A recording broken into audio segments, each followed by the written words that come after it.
Bonjour à tous et bienvenue au JT de Canal 22 et dans l'actualité, un juge d'instruction a été blessé par balle ce dimanche alors que celui-ci était en train d'entendre un accusé. L'accusé en question était un ancien greffier auprès du même tribunal. L'homme a tiré sur le juge, le blessant au ventre. L'intervention de gendarmes ont permis de le neutraliser. Le juge a subi une intervention chirurgicale et son état est stable, tandis que l'accusé blessé à la tête se trouve sous observation médicale. Le ministre de la Justice Abdelrachid Tebbi a ordonné l'ouverture d'une enquête afin de déterminer comment l'accusé a pu pénétrer dans le bureau du juge en étant armé.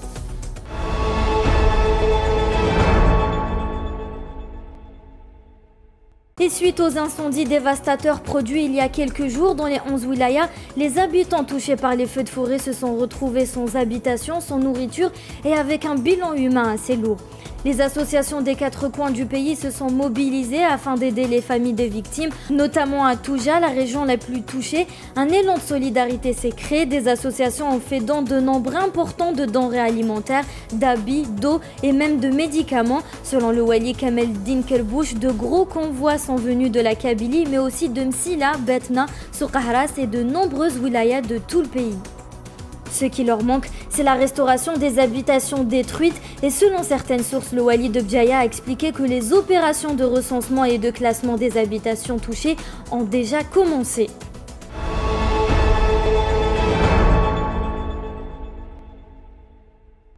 Alors qu'il venait à peine de sortir de prison, Jamel Brtaoui a été arrêté hier à son domicile familial à Médéa par des éléments de force de sécurité civile.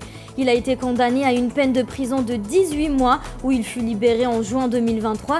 Il a été accusé d'avoir atteint à la personne du président de la République à une incitation non directe à attroupement non armé.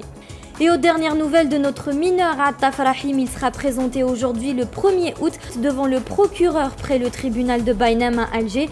Pour rappel, le mineur a été arrêté ce samedi à Alger et a été maintenu en garde à vue.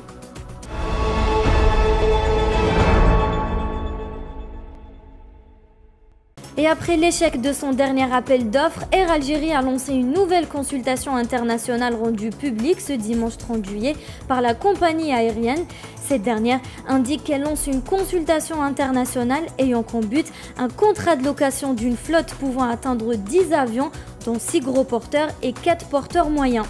La première opération a connu un échec car selon la compagnie aérienne, aucune soumission n'a pu répondre aux exigences du cahier de charges d'Air Algérie. Elle annonce tout de même relancer une nouvelle consultation de location d'avions et ce, pour satisfaire la forte demande de ses clients sur les vols internationaux et notamment durant cette période estivale.